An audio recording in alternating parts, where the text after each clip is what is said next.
Get ready ជាមួយលេខមកបងប្អូនជាមួយវីដេអូនៅក្នុងថ្ងៃថ្មីងើបតាំងពីម៉ោង6ព្រឹកទៅហាត់យូហ្គាជាមួយនឹងគ្រូហ្វីលីពីនបងប្អូនទាំងអស់គ្នាថ្ងៃនេះគឺថាទុសាច់ទៀតហើយបងប្អូនទាំងអស់គ្នាគឺថាខុសពីពេលដែលយើងហាត់លក្ខណៈធម្មតានៅឆ្ងាយដែរបងប្អូនទាំងនេះព្រោះតែសារតែគាត់មានការពុតពឿនឲ្យយើងចូលទៅដល់កលៈមួយដែលយើងចង់បានគឺរាងកាយរបស់យើងមានការបត់បែនមានន័យថាបានគ្រប់ចលនាទាំងអស់អ្វីដែលសំខាន់បងប្អូនទាំងអស់គ្នានេះអូនលេងដោយសារតែខ្លួនឯងគឺជាអ្នកដែលហាត់ប្រាណដែរអញ្ចឹងពេលដែលទៅដល់មានអារម្មណ៍ថាដូចអត់សូវសម្ពាធខ្លាំងទេបើសិនជាបងប្អូនដែលគាត់អត់ធ្លាប់ទេចូលទៅថ្ងៃទី1ប្រកាសជាស្រែកពេញថ្នាក់តែម្ដងចាំតែបងប្អូនទៅ get ready វីដេអូពេញមួយនេះទាំងអស់គ្នាជំរាបសួរចាបងប្អូនទាំងអស់គ្នាដែលសារតែថ្ងៃនេះគឺត្រូវតែហាត់នៅពេលផឹកអញ្ចឹងអ្វីដែលអូនលេងអត់ភ្លេចគឺបងប្អូនចំពោះការប្រើប្រាស់ជាមួយនឹងលេខកាពីកណ្ដាលថ្ងៃមកពេលដែលយើងចេញទៅត្រូវថ្ងៃអញ្ចឹងសម្រាប់លេខកាពីដែលអូនលេងប្រើជាប្រចាំគឺជាមួយនឹងសាច់ BB ដែលវាជួយទៅលើការបាត់បង់ជាមួយនឹងបញ្ហាស្នាមស្លក់ដក់ដែរព្រោះតែសារតែអត់ចង់ទៅជួបបងប្អូននៅខាងក្រៅទេមានអារម្មណ៍ថាមុខអត់ស្អីមានថាមកពលហើយបងប្អូនព្រោះតែសារតែពេលដែលយើងហិបពីគេមកភ្លាមមុខរៀងហាមឬក៏មានស្នាមក្រហមមួយចំនួនពេលដែលយើងលាបជាមួយនឹង BB ទេមានអារម្មណ៍ថាមុខរបស់យើងគឺ smooth ស្អាតដូចយើងគេបានគ្រប់គ្រាន់ញ៉ាំទឹកបានគ្រប់គ្រាន់ហើយមុខប្រែជាក្មេងជាង3មួយរំពេចអញ្ចឹងបងប្អូនតោះនេះតែបើសិនជាពិបាកនៅក្នុងការហៅលេខកាពីកណ្ដាលថ្ងៃអាចយកជាមួយនឹងសាច់ BB ទៅប្រើបានគ្រាន់តែបងប្អូនធ្វើការតប់រយៈពេលត្រឹមតែ2នាទី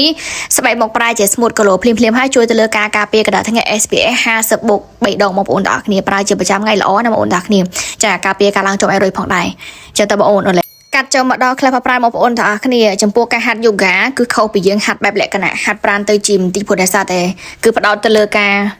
រមានអារម្មណ៍មួយដែលស្ងប់គឺផ្ដោតទៅលើការ connect ជាមួយនឹងអារម្មណ៍ផ្លូវដង្ហើមនិងចិត្តវិញ្ញាណរបស់យើងផ្ទាល់តែម្ដងអញ្ចឹងពេលដែលបានដល់ភ្លាមគឺឲ្យយើងធ្វើការអង្គុយសមាធិមកសន្ទុះសិនបងប្អូនទាំងអស់គ្នាចាដកដង្ហើមខ្យល់ចេញចូលមកសន្ទុះសិនហើយទើបយើងធ្វើកា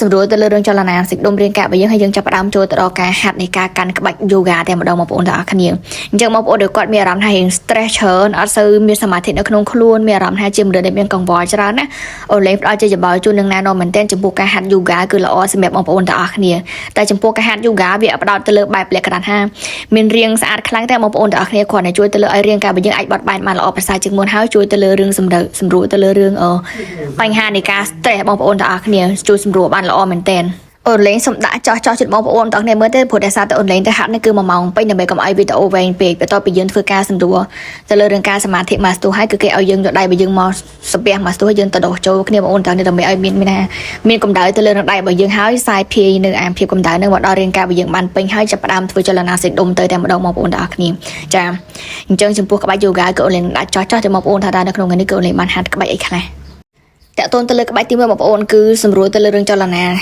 ផ្លូវក្រោយរបស់យើងចាមានន័យថាលាតសន្ធឹងទៅលើរឿងសាច់ដុំអញ្ចឹងការហាត់ yoga ក៏មានអត្ថប្រយោជន៍មួយបែបទៀតបងប្អូនដែលគាត់ហាត់លក្ខណៈបែបលើកសាច់ដុំឬក៏យើងជាអ្នកដែលជីមលើកគីឡូធ្ងន់ហ្នឹងនៅពេលដែលយើងហាត់អាចជាមានការជាប់សាច់ដុំនៅចន្លោះណាមួយអីចឹងទៅចឹងនៅពេលដែលយើងហាត់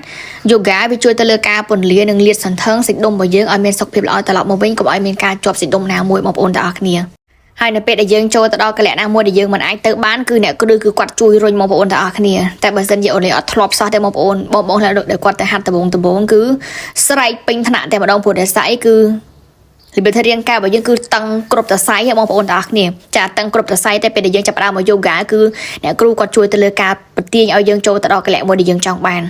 ប៉ុន្តែចំពោះការដែលកាច់គឺគាត់មានវិធីសាស្ត្រនិងក្បួននៅក្នុងការកាច់យើងអត់ឲ្យយើងមានអារម្មណ៍ថាឈឺខ្លាំងពេកទេបងប្អូនចាគឺកាច់រហូតដល់ថាយើងបើសិនជាអ្នកដែលគាត់អត់ធ្លាប់សោះគឺស្រែកបងប្អូនទាំងអស់គ្នាដូចក្បាច់នេះបងប្អូនអើយសកត់ជើងមួយចុះជើងមួយត្រង់ហើយព្យាយាមទៅលើការបន្ទាញខ្លួនរបស់យើងគឺមកទំហឹងបងប្អូនទាំងអស់គ្នាតែអូនលេងក៏ទៅដោយសារតែអត់សូវបានហាត់ yoga ច្រើនដែរបងប្អូនចឹងអាចបត់បែនបានតិចតួចទីអត់សូវជាខ្លាំងទេប៉ុន្តែរាងកាយហ្នឹងទន់អាចកាច់បានក្បាច់ដែលអូនលេងមានអារម្មណ៍ថាអត់ធ្លាប់ហើយនៅមានអារម្មណ៍ថារៀងធ្ងន់បងប្អូនក្បាច់មួយនេះបងប្អូនទាំងអស់គ្នាចាគឺទាញខ្លួនរបស់យើងមកក្រោយមកទៅហឹងហើយគឺសកត់តាគៀករបស់យើងមកខាងនេះគឺអត់ឲ្យហើបទេគឺមកដោយត្រង់បងប្អូនទាំងអស់គ្នាអូនលេងដោយសារតែអត់ធ្លាប់ពេលដែលយើងប្រឹងទៅវាទៅជារៀងចុកចកេនទីងទួយតែបើសិនជាបងប្អូនដែលគាត់ធ្លាប់ទៅយើងអត់ទប់ទេតែមកយើងនៅពេលដែលយើងប្រឹងទប់វាទៅជាចុកចកេះចាអញ្ចឹងគឺបងប្អូននៅពេលដែលទៅហាត់មិនបាច់ទប់ទេព្យាយាមទៅលើការប្រឡែងឲ្យគាត់កាច់មកស្រឡាញ់ទៅគ្រាន់តែយើងព្យាយាមទៅលើការប្រោតទៅលើខ្យល់ដង្ហើមពុតពេលទៅតាមអ្វីដែលគាត់ពុតណាបងប្អូនទាំងគ្នាដើម្បីកុំឲ្យមានការជាប់ចកេះអញ្ចឹងក្បាច់មួយទៀតដែលរត់តែសាហាវខុសខើនេះបងប្អូនទាំងអស់គ្នាចាគឺពុតខ្លួនរបស់យើងមកក្រោយមកទំហឹងប៉ុន្តែចកេះរបស់យើងគឺឲ្យមកទៀតបងប្អូនទាំងអស់គ្នាចាឲ្យលើកដៃរបស់យើងមកខាងដើម្បីឲ្យមានការលាតសន្ធឹងទៅលើរំដងខ្លួនរបស់យើងនេះគឺបានរត់តែខ្លាំងបងប្អូនទាំងអស់គ្នាក្បាច់នេះអូនលេងទប់ទៀតចាព្រោះតែសារអត់ធ្លាប់យើងមានអារម្មណ៍ថាខ្លាច់ទៅចឹងណាបងប្អូនទាំងអស់គ្នាអញ្ចឹងអត់ជឿជាក់លើគ្រូខ្លួនឯងបងប្អូនទាំងអស់គ្នាចឹងនៅពេលដែលយើងប្រឹងគឺទៅជាចុកចកេះចឹងនៅពេលដែលបងប្អូនទៅហាត់នៅពេលដែលអ្នកគ្រូគាត់ទាញបងប្អូនទាំងគ្នាមិនបាច់ទប់ចកេះទេបងប្អូនចា